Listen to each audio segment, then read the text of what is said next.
Assalamualaikum warahmatullahi ta'ala wabarakatuh.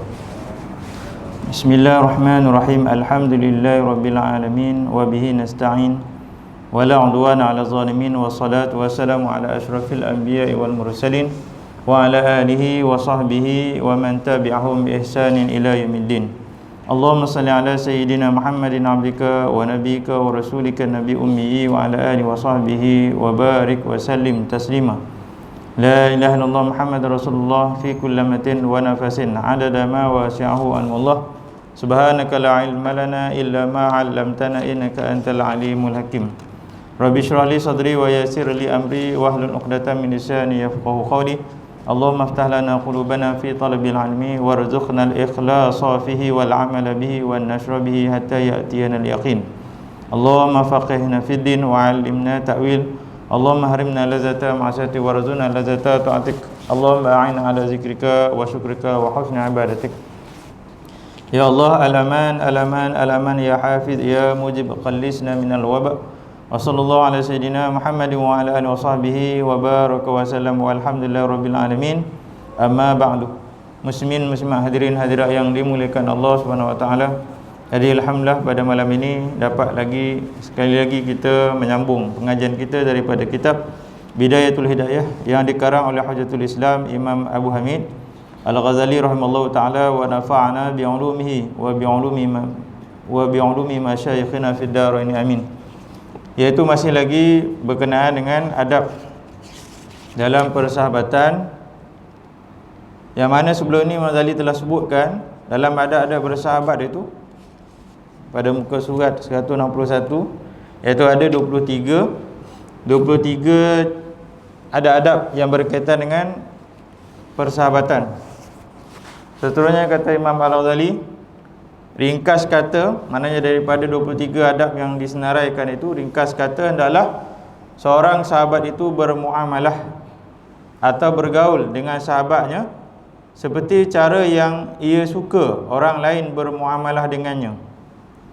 Yani kita bermuamalah, bergaul dengan sahabat kita sebagaimana kita suka orang lain bermuamalah dengan baik dengan kita. Sebegitulah cara kita bermuamalah ataupun bersahabat dengan orang lain. Maka sesiapa yang tidak mencintai untuk sahabatnya akan sesuatu yang ia cintai bagi dirinya sendiri, maka persahabatannya masih tidak ikhlas dan masih mempunyai anasir-anasir, tanda-tanda munafik, dan persahabatan itu akan membawa kepada kebinasaan di dunia dan di akhirat. Maknanya seseorang yang dia tidak mencintai sahabat dia berkenaan dengan sesuatu yang ia cintai bagi diri dia, maknanya untuk diri dia suka, untuk orang lain dia tak suka perkara tersebut, bermakna masih lagi ada unsur-unsur yang tak ikhlas dalam persahabatan dia. Bagaimana yang disebutkan dalam hadis lah, la yu'minu ahadukum hatta yuhibba li akhi ma yuhibbu li nafsihi. Maknanya tak beriman ataupun kurang beriman ataupun lemahnya iman seseorang yang dia tidak mencintai saudaranya sebagaimana dia mencintai dirinya sendiri. Jadi orang yang tak ikhlas dalam persahabatan ni akan membawa kebinasaan di dunia dan juga di akhirat. Binasa dunia dan binasa di akhirat. Jadi kalau ikhlas dalam persahabatan, itu akan membawa kebaikan di dunia dan juga kebaikan di akhirat. Itu juga akan menolong kita di akhirat nanti. Maka inilah adab-adab yang mesti engkau jaga. Jadi adab-adab ni mesti dijaga oleh seseorang yang berada dalam persahabatan dengan orang lain pada hak saudaramu yang kau jadikan dia sebagai sahabat karib. Sahabat karib ni maknanya sahabat qarib. Karib ni asal perkataan daripada qaribun, maknanya hampir. Sahabat yang akrab, yang paling hampir, paling baik. Baik, seterusnya kelompok ketiga. Kelompok ketiga ni maknanya dalam kelompok manusia yang disebutkan oleh Imam Ghazali, yang yang kita bermuamalah, beradab dengan mereka, kelompok yang ketiga adalah adab-adab dengan orang yang kita kenali. Yang kita kenali tapi bukan sahabat, bukan sahabat karib, bukan sahabat baik. kenal begitu-begitu saja.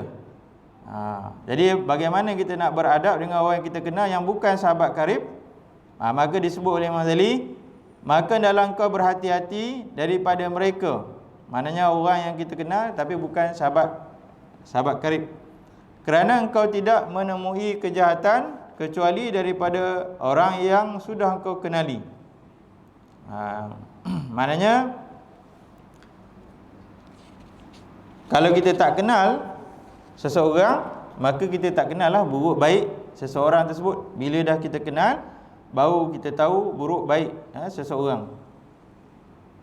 Lain halnya dengan sahabat karib, maka ia sangat menolongmu. Sahabat karib ni sebagaimana adat-adat yang telah disebutkan sebelum ni, orang yang kita percayalah, yang boleh membantu kita, menolong kita dalam urusan dunia dan juga urusan akhirat. Orang lain ni sekadar kita kenal begitu-gitu saja, kita pun tak tahu secara detail ujung pangkalnya, betul-betul baik ataupun tidak. Tapi kita hukum sekadar yang zahir pada mata kita lah. Sekadar zahir pada mata kita baik, maka baiklah. Selebihnya kita tak tahu. Lain pula halnya dengan orang yang tidak engkau kenali, maka jangan engkau campuri segala urusan mereka. Jadi orang yang kita tak kenal ni, tak kenal dengan betul-betul kenal, kita kenal pun begitu-begitu saja, apa yang tak ada kaitan dengan kita, jangan kita campur urusan mereka. Yang ada kaitan dengan kita, kita berurusanlah sebagaimana sepatutnya. Hanya sahaja kejahatan itu datang dari orang yang engkau kenali, yang mereka menunjukkan persahabatan di lidah mereka. Maka kurangkanlah dari berkenalan sesuka hatimu. Tetapi kalau engkau terpaksa juga berkenalan seperti dengan mereka yang engkau selalu berjumpa di madrasah atau di masjid jami' atau di surau-surau atau dalam negeri atau dalam pekan, maka jangan engkau menghina sesiapa di kalangan mereka kerana engkau tidak tahu tentang diri mereka. Barangkali mereka jauh lebih baik daripadamu. Maknanya dalam kita berkenalan, kita bergaul ni, kena jaga hati. Pertama kena jaga hati, kena husnuzon, kena sangka baik. Jangan letak sangkaan yang jahat, yang tak baik. Oleh sebab tu kita hukum pun sekadar hukum yang zahir saja. Apa yang kita nampak baik, maka baiklah insya-Allah. Apa yang kita nampak zahir tak baik, maka kita hukum zahirnya tak baik, sekadar apa yang kita nampak. Selebihnya wallahu alam. Jadi maknanya di sini Imam Ghazali mengatakan kurangkan berkenalan sesuka hati. Jangan nak kenal sebarang-sebarang orang. Kena pilih-pilih juga orang yang kita nak kenal. Orang yang kita nak nak ada urusan dengan dia, kena tengoklah sesuai ataupun tidak, bukan sebarang-sebarang orang saja. Cuma kita kena jagalah hati tu, jangan sangka buruk. Kerana boleh jadi orang yang kita sangka buruk tu lebih baik daripada kita. Tu kena jaga. Namun jangan pula engkau melihat kepada mereka dengan pandangan kebesaran ketika mereka memiliki harta kekayaan atau kepangkatan dunia, kerana yang demikian itu membawa kepada kebinasaanmu. Begitu juga kalau kita kenal orang yang ada pangkat, ada kedudukan, ada harta benda, jangan kita pandang kebesaran yang ada pada mereka tu, kerana itu boleh membawa kebinasaan. Dan dunia ini sebenarnya hina di sisi Allah Ta'ala, dan hina pula seluruh isinya. Sebab tu dalam hadis disebut dunia ini mal'un, terlaknat, kecuali beberapa perkara saja. Antaranya adalah orang yang ahli ilmu, ahli zikir. Itu saja. Yang lain tu terlaknat. Jadi dunia ni hanya tempat persinggahan saja. Hina di sisi Allah Ta'ala, tak ada nilai. Hakikatnya dunia ni tak ada nilai di sisi Allah Ta'ala, hina. Jadi kita pula ambil dunia ni jadi sebagai tempat, jadi sebagai satu perkara yang mulia. Sedangkan dunia ni hanya tempat persinggahan saja, tempat kita nak bercucuk tanam, beramal saja. Yang mana hasilnya itu kita akan kutip di akhirat nanti, bukan tempat tinggal selama-lamanya. Jadi di sisi Allah Ta'ala tu tak ada nilai, hina. Dan sebab tu Allah Ta'ala bagi saja nikmat dengan siapa saja. Ada iman tak ada iman, semua dapat nikmat sama. Tapi di akhirat nanti hanya orang yang beriman saja yang akan dapat nikmat yang kekal abadi di akhirat. Abadan abada, selama-lamanya. Jadi akhirat tu tak binasa. Dunia ni binasa, ada tempoh masa dia. Mungkin dalam 100 tahun lagi, lepas tu binasa. Dah lepas binasa dah tak ada lagi dunia kembali. Dia tak diulang lah. Kehidupan dunia ni tidak diulang, sekali tu saja. Habis-habis lah. Yang kekal abadi tu akhirat. Akhirat tu kekal abadi, tak binasa. Oleh sebab tu akhirat itu disebut makhluk yang qadim aridi. Qadim aridi ni yang kekal selepas diciptakan. Yang kekal abadi ni Allah Ta'ala saja. Tapi ada makhluk-makhluk yang kekal abadi tapi setelah mana diciptakan. Contohnya syurga neraka. Syurga neraka tak binasa. Bila dah diciptakan oleh Allah Ta'ala, dia kekal selama-lamanya, tak ada binasa. Sampai bila-bila? Sampai bila-bila. Oleh sebab tu kalau yang duduk ditempatkan di neraka, maka dalam neraka selama-lamanya. Kalau yang ditempatkan dalam syurga, maka dalam syurgalah selama-lamanya, abadan abada. Tak ada penghujung. Tak ada penghujung. Tak ada tempoh masa tertentu.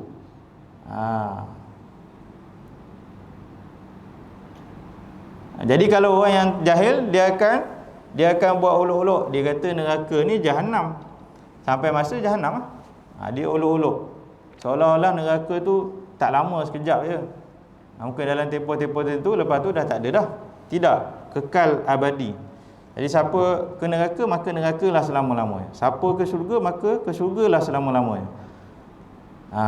Dan ada yang ketiga, iaitu yang ke neraka juga tapi tak kekal. Tak kekal tu maknanya habis dosa dia dicuci, kemudian baru masuk ke syurga. Tapi sanggup kan nak duduk dalam neraka? Seminit, sedetik pun tak sanggup. Kena api dunia pun tak sanggup. Ini kan pula neraka. Seringan-ringan azab neraka tu ialah menggelegak sampai ke otak. Itu seringan-ringan. Seringan-ringan tu azab. Seberat-berat tu wallahu alam. Lebih teruk lagi. Kita kalau kita kena api, kena apa, melecur dalam tempoh tertentu, nanti dia sembuh, dah hilang lah. Walaupun hilang, sakit tu masih terasa. Mungkin ada parut, mungkin ada apa semua, tapi sakit tu masih terasa. Ini kalau di di neraka, lepas dah diazab, dibaik balik, dah lebuh kulit apa semua, Allah Ta'ala baikkan semula. Azab lagi. Macam itulah berulang kali. Sampai bila-bila.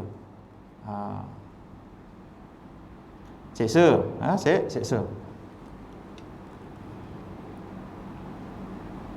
Oleh kerana itu, apabila engkau melihat kepada ahli dunia dengan pandangan kebesaran, maka akan jatuhlah harga dirimu pada pandangan Allah Ta'ala. Oleh sebab itu, bila tengok manusia, jangan pandang kebesaran dunia yang ada pada dia.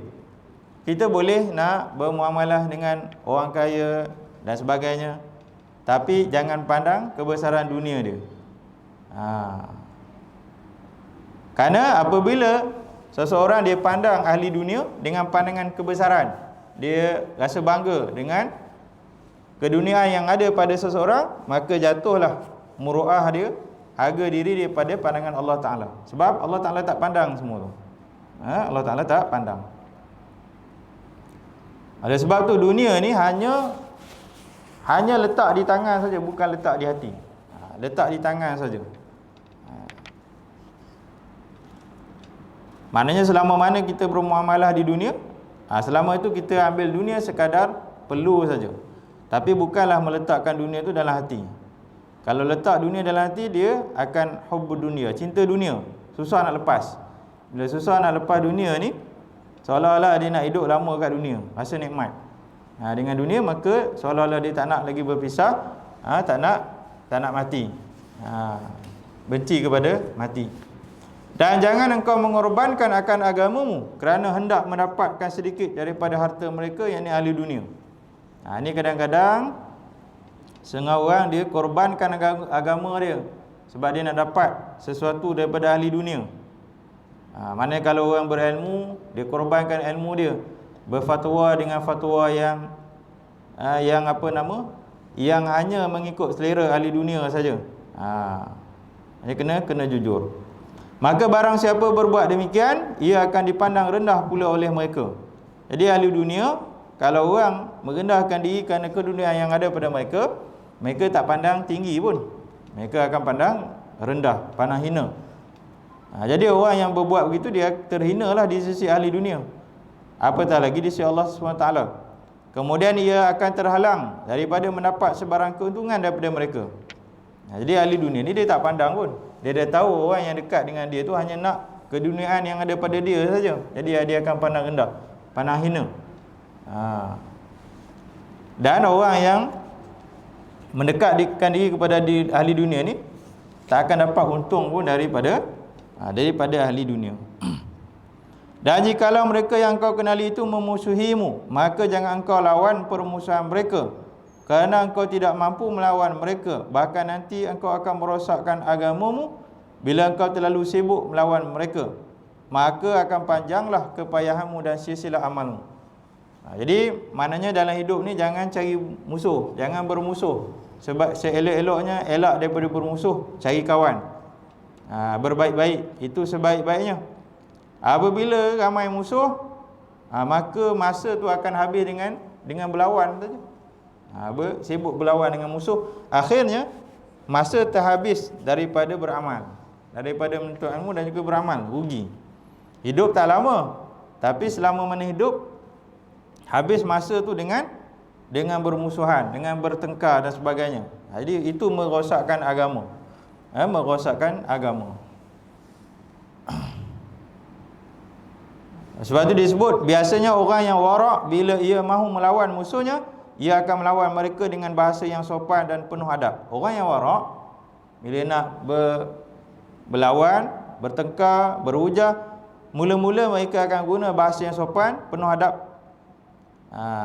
Sedangkan ahli dunia ini boleh bercakap apa saja, bahkan bercakap bohong dan memutar belit kenyataan. Ahli dunia ni dia tak ada ingat akhirat, dia suka dia nak cakap, kan? Hari ni dia cakap lain, esok dia buat lain. Tu biasa berlaku, kan? Hari ni dia kata tak, esok ya, kan? Itu ahli dunia. Kalau bukan ahli dunia, dia nak cakap bohong, dia ingat, berpada-pada dia ingat. Ni tak boleh bercakap bohong. Mungkin orang boleh percaya dengan cakap-cakap dia, tapi dia ingat Allah SWT sentiasa melihat, memandang, mengetahui, maka dia tak akan berbohong. Maka susahlah orang yang warak jikalau mahu melawan mereka. Jadi orang yang warak, yang jaga adab, bahasa sopan ni, susahlah kalau lawan ahli dunia. Ahli dunia ni boleh cakap apa saja, boleh maki, hamun dan sebagainya. Orang warak ni dia jaga. Kalau ia hendak melawan juga, maka akibatnya ia akan bercakap kasar. Sewarak-warak, sebaik-baik, sesopan mana bahasa seseorang pun, lama kelemahan dia hilang sabar. Bila hilang sabar, dia akan terkeluar juga. Itu bahaya dia. Bahaya bertengkar. Bahkan mungkin dia akan bercakap bohong pula. Yang jaga bahasa tadi, kalau dia sibuk berlawan dengan orang yang tak ada adab ni, lama kelemahan dia pun akan, biasalah manusia biasa, lama-lama kesabaran tu akan hilang, maka akan terkeluar jugalah perkataan-perkataan yang tak sepatutnya. Oleh sebab tu sebaik-baiknya dielakkan. Maka ketika itu akan hilang nilai warak dan sopan santunnya. Ketika itu hilanglah, habislah. Yang selama ini dijaga, hilang dengan sekelip masa begitu saja. Ini bahaya dia kalau sibuk dengan bertengkar dan sebagainya. Sebab tu kalau ada orang yang sebegini, sebaiknya dielakkan. Dielakkan. Untuk jaga agama kita, maka dielakkan, dihindarkan. Dan jangan pula engkau bersenang hati ketika mereka datang memuliakan engkau, yakni ahli dunia, dan ketika mereka memuji engkau secara berhadapan, dan ketika mereka menunjukkan rasa kecintaan kepadamu. Kerana apabila engkau cuba memeriksa hakikat daripada penghargaan mereka itu, engkau tidak akan mendapatkan hakikat itu. Mungkin 1 daripada 100 pun susah engkau dapatkan. Dan jangan engkau merasa hairan apabila mereka mencela engkau, dan jangan marah terhadap tindakan mereka itu, Kerana apabila engkau menyedari hal itu, pasti mereka mendapatkan dirimu membuat seperti perbuatan mereka. Ini semua berkaitan dengan akhlak. Jaga akhlak. Engkau juga berani mencela kawan-kawan dan sahabat-sahabatmu, bahkan engkau sebenarnya telah berani memperkatakan gurumu yang mengajarmu dan ibu bapamu sendiri. Ini akibat daripada tak jaga adab, tak jaga akhlak. Maka seseorang akan terikut dengan buruk akhlak, buruk perangai orang lain. Engkau berani menyebut-nyebut mereka di belakang, yakni mengumpat mereka dengan perkataan yang engkau tidak mampu berterus terang di hadapan mereka. Ini akibat daripada permusuhan, pertengkaran, akan melahirkan akhlak-akhlak, perangai-perangai yang tidak baik. Dan putuskanlah harapanmu daripada harta, pangkat dan bantuan mereka, kerana orang yang tamak akan pemberian orang lain menjadi rugi di hari kemudian dan menjadi hina di dunia ini. Maknanya jangan berharap dengan harta, pangkat, bantuan manusia. Maknanya jangan bersifat tamak. Kerana orang yang tamak ni selalu rugi, akan terhina. Dan apabila engkau terpaksa meminta kepada seseorang akan hajatmu, lalu ia bermurah hati menolongmu, maka hendaklah engkau bersyukur kepada Allah Ta'ala atas nikmatnya. Jadi maknanya kalaupun kita perlukan bantuan, kita minta bantuan tu sekadar-kadar saja. Sekadar-kadar saja, apa yang sepatutnya saja. Jangan sampai nak minta bantuan tu sampai menghina diri. Sampai menghina diri tu tidak disuruh oleh agama. Kalau kita minta sesuatu, minta dengan cara yang baik. Kalau orang nak bagi, kita terima, berterima kasih, bersyukur. Orang tak nak bagi, kita jangan melobi lebih-lebih. Orang kata jangan lobby lebih-lebih, kan? Jangan berkata sesuatu yang tak sepatutnya. Oleh kerana nak dapatkan sesuatu tu daripada orang, maka dia rela buat sesuatu yang tak sepatutnya. Itu dilarang oleh agama. Jadi kalau kita minta bantuan daripada seseorang, dia tunaikan hajat kita, dia bermurah hati menolong kita, pertama sekali bersyukurlah kepada Allah SWT. Kemudian berterima kasih. Dan dalam kau berterima kasih kepada orang yang menolongmu itu, bersyukur dan berterima kasih. Tapi kita kena sedarlah hakikat pertolongan tu datangnya daripada Allah Ta'ala, bukan daripada orang tu. Orang tu digerakkan saja hati dia oleh Allah Ta'ala untuk menolong kita. Tapi kadang-kadang setengah-setengah orang dia nampak manusia tu lebih. Dia nampak orang ni lah yang baik. Baik tu baiklah, tapi jangan letakkan segala-galanya pada orang tu. Hakikatnya yang menolong kita adalah Allah SWT. Jadi sekadar-kadar apa yang sepatutnya saja. Tapi jangan pula sampai tak berterima kasih, itu tanda tak bersyukur. Orang yang tak bersyukur pada pemberian manusia, bermakna dia tak bersyukur dengan Allah SWT. Dan jikalau ia lemah daripada menolong kau, dan kalau orang yang kita minta bantuan, minta tolong, dia tak mampu nak menolong kita, maka jangan kau persalahkan dia. Jangan kita salahkan dia. Walaupun dia banyak harta, kita katakan pada zahir kita tahu dia banyak harta, dia mampu. Tapi bila kita minta bantuan dia, dia tak nak tolong kita, okey, full stop, cukup, cakap itu je. Jangan dah cakap, wah ini dah nampak kaya tapi kedekut. Tu dah keluar satu perkara yang tak sepatutnya. Kita nampak zahir dia berkemampuan, mana tahu di belakang dia tu banyak hutang. Kan dia tak mampu nak tolong kita. Sebab tu kita hukum yang zahir saja. Kalau dia nak tolong kita, okey dia tolong. Tak nak tolong kita, okey cukup, sekadar itu saja. Kita dah usaha. Jangan paksa-paksa orang. Jangan paksa-paksa orang. Jangan kita salahkan dia. Dan jangan engkau menceritakan kelemahan itu kepada orang lain. Jangan bawa cerita pula. Si fulan ni, dia ni banyak harta, banyak, kan? Tapi tak nak tolong kita, kedekut dan sebagainya. Jangan.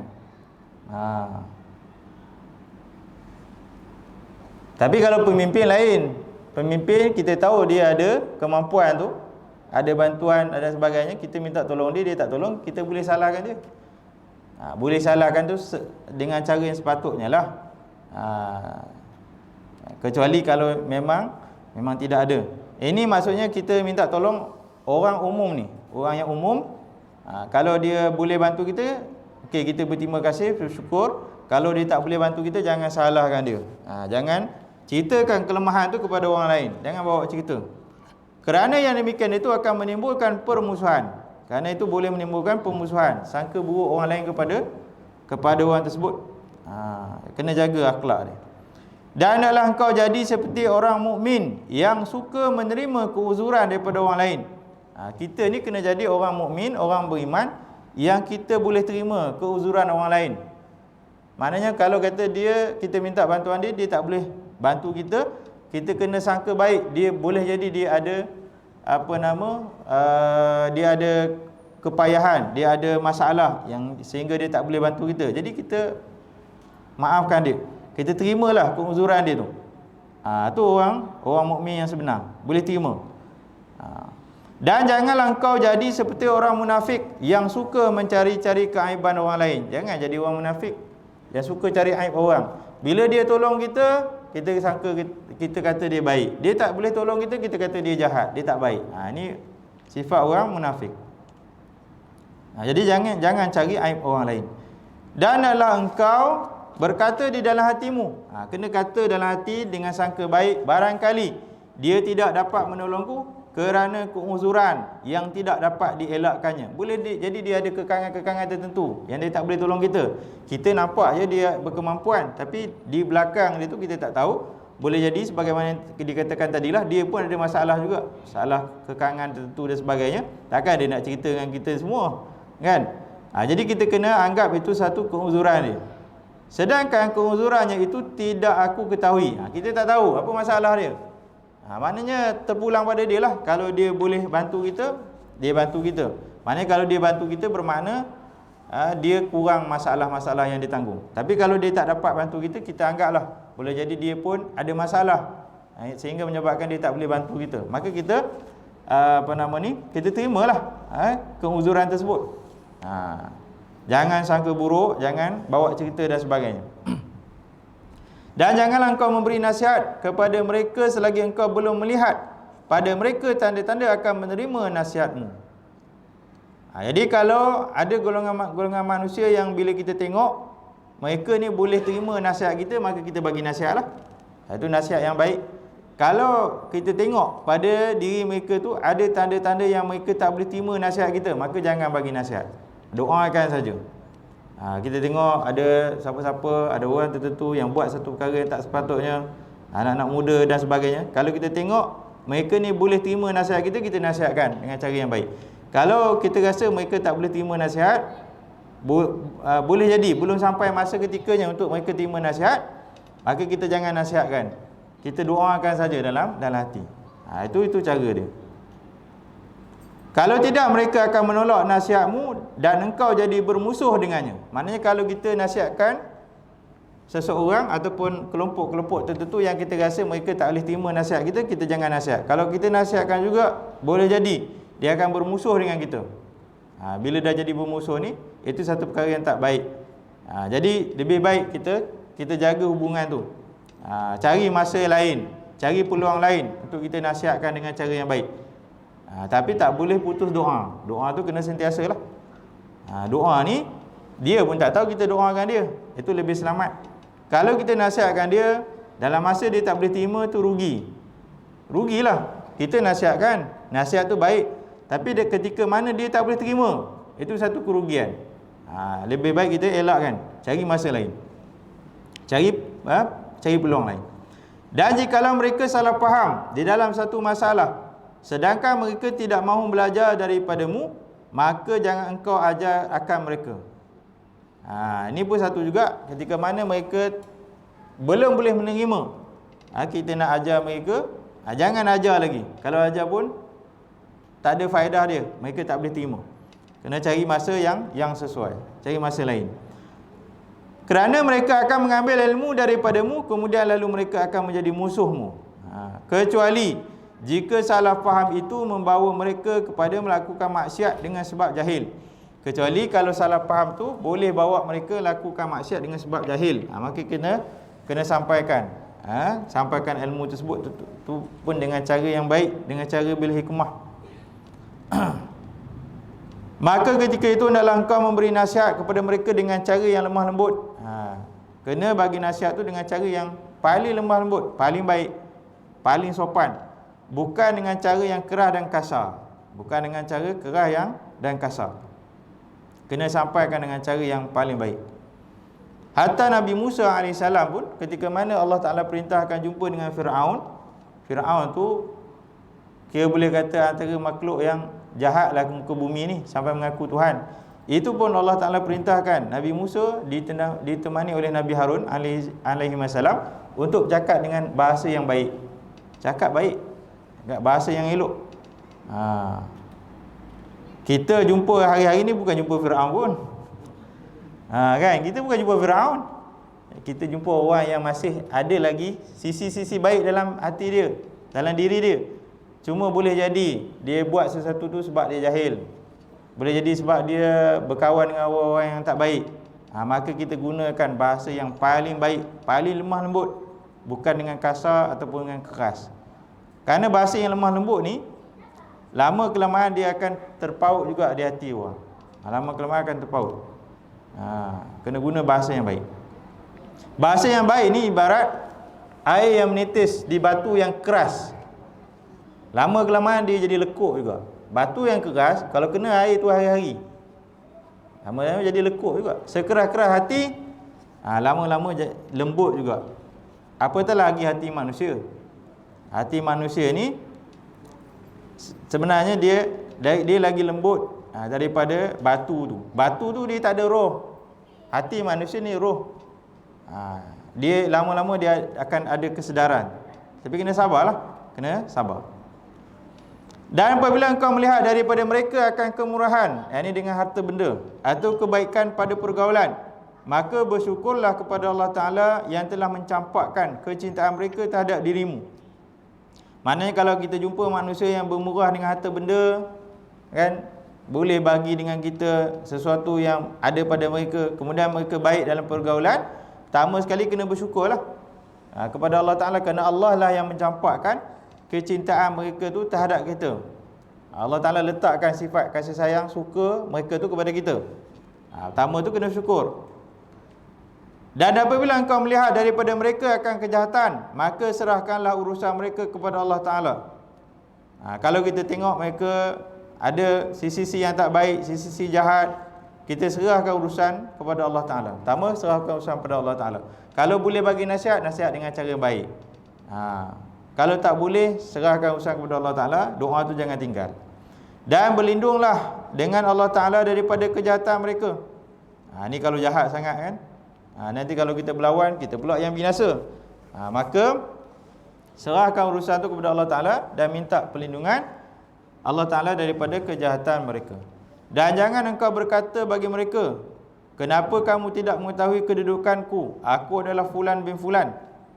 Jangan pula kita dakwa sesuatu kepada mereka. Kita maknanya kita letak satu harga diri kita kepada mereka. Kita kata kita ni, kau tak kenal ke aku ni siapa. Kita katakan begitu kan. Aku adalah Al-Fadil Fulan bin Fulan, yang banyak mempunyai kelebihan dalam ilmu pengetahuan. Kerana perkataan seperti ini adalah perkataan orang yang jahil. Walaupun orang berilmu, tapi bila mengatakan begini, itu menunjukkan orang itu jahil. Masih jahil lagi. Masih jahil lagi. Dan yang lebih jahil daripada itu lagi ialah orang yang menganggap dirinya suci dan memuji diri sendiri. Orang yang paling jahil lagi, dia anggap diri dia bersih. Dia puji diri sendiri, mujublah. Kita walaupun baik macam mana pun, kita kena ingat, kena letak sebaik-baik kita, banyak lagi perkara yang kita tak baik. Kita letak macam tu. Baru kita tak ada rasa ujub, bangga diri. Kalau kita tengok seseorang, contohnya, ini diajar oleh ulama', kalau kita tengok orang tu lebih rendah pangkat dia, kedudukan dia, ilmu dia daripada kita, kesolehan dia lebih rendah daripada kita, kita anggap kita lebih rendah lagi daripada dia. Bukan kita lebih tinggi daripada dia, kita lebih rendah lagi daripada dia. Dan kita kena anggap dia tu lebih baik daripada kita. Contohnya kita tengok dia orang yang jahil, orang yang tak tahu apa, kita anggap dengan kejahilan itu Allah Ta'ala maafkan dia. Satu sisi Allah Ta'ala maafkan dia sebab dia jahil, tapi di sisi dia wajib belajar. Cuma kita pandang macam tu. Kita ni ada ilmu. Kalau kita salah sikit, Allah Ta'ala akan bersoal sebab kita ada ilmu. Kita kena pandang di sudut tu. Barulah kita tak akan rasa bongkak, bangga diri. Kalau kita tengok orang yang tak berapa nak soleh, kita ni soleh, jangan kita rasa kita ni soleh, orang lain tak soleh. Dia boleh jadi mungkin orang tu tak banyak sembahyang sunat. Orang sembahyang wajib dia sembahyang sunat tak banyak, baca Quran tak banyak, solat tahajud tak banyak. Tapi dia boleh jadi ada kebaikan di sisi sudut lain. Dia suka bantu orang. Kita yang banyak solat, banyak apa semua ni, jangan kita pandang kita lah baik. Kerana baik tak baik tu hakikatnya sisi Allah Ta'ala saja. Jadi kita kena jaga. Kena jaga hati sampai macam tu sekali.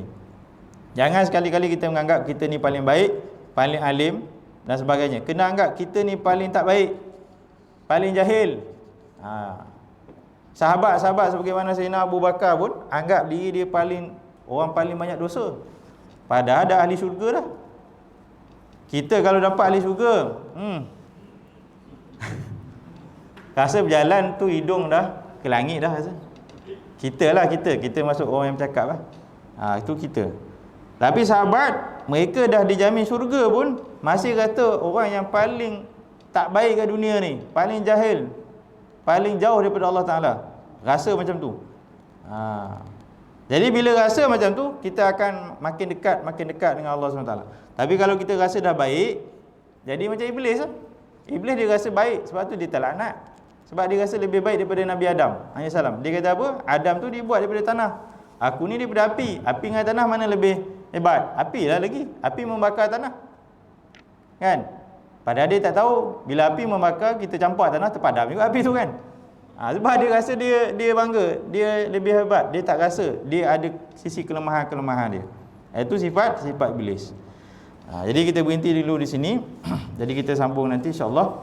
Jadi mudah-mudahan kita sentiasa menjadi orang yang memperbaiki diri sendiri, memperbaiki diri sendiri, mengislahkan diri itu dengan ilmu lah, bukan dengan kejahilan. Dengan ilmu yang kita sentiasa belajar daripada masa ke semasa. Kita kena rasa kita ni masih jauh lagi dengan ilmu, maka kita akan usaha untuk belajar daripada masa ke semasa. Target kita belajar ilmu ni sampai mati. Sampai mati. Selagi tak mati, belajarlah. Sebanyak-banyak mana pun belajar, selagi mana kita tak mati. Sebab bila kita dah mati pun tak habis belajar lagi sebenarnya. Jadi kalau hidup tak belajar, lagilah jauh ketinggalan. Lagi jauh ketinggalan. Jadi mudah-mudahan kita sentiasa bersemangat untuk kita menambah ilmu daripada masa ke semasa, dan juga kita bersemangat untuk beramal soleh, yang mana mudah-mudahan amal soleh kita, ilmu kita tu Allah Ta'ala terima, dan itulah bekalan di akhirat nanti, yang tidak ada bekalan yang lain melainkan ilmu dan juga amal yang soleh. Jadi sekadar itu saja dapat disampaikan pada malam ini. Yang baik itu daripada Allah SWT, yang lemah kurang tu daripada diri saya sendiri. Jadi mohon maaf salah silap dan sebagainya. Jadi kalau ada salah silap, mohon diberikan teguran. Mudah-mudahan kita dapat sama perbaikilah antara satu sama lain, yang mana semua ni untuk kebaikan kita di dunia dan di akhirat. Jadi sekadar itu saja. Wallahu a'lamu bissawab wa ilaihi marji'u wal ma'ab wa billahi taufiq wal hidayah. Wassalamualaikum warahmatullahi taala wabarakatuh.